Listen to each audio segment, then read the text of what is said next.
I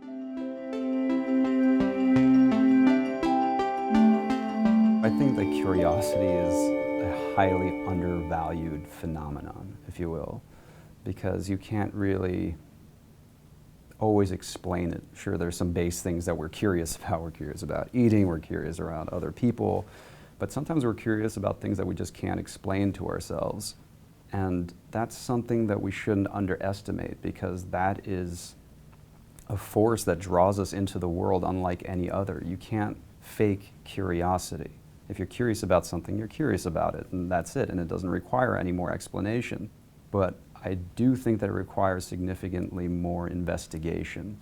So if you're curious about a subject matter or a project or a problem in the world or something like that, I think it's our responsibility to figure out how we can cultivate that curiosity, right?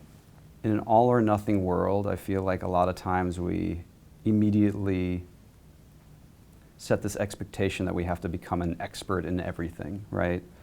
And I think that that sets us up for failure. We have to have a lot of knowledge or no knowledge at all. But our curiosity is simply the needle in our inner compass pointing towards something. And compasses don't point true north, right?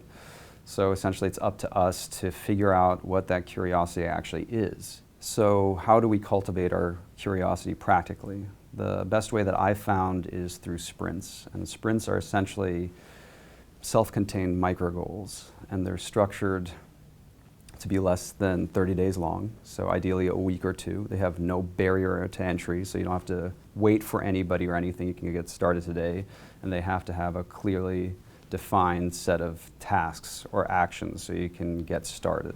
These sprints will allow you to cultivate your curiosity because you'll focus on one small aspect of something that could be significantly larger, and then once you're done with that sprint, you can take a step back and see, what did that sprint teach you? What exactly were you curious about? Are you still curious about this, or did all of a sudden your curiosity shift?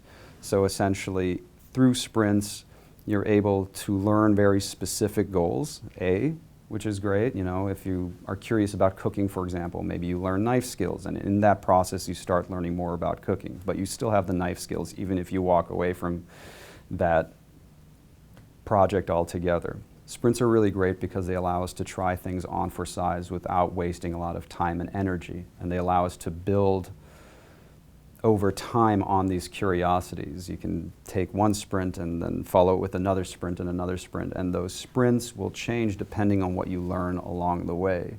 So that way you can take something very big and seemingly overwhelming and break it down into very actionable steps.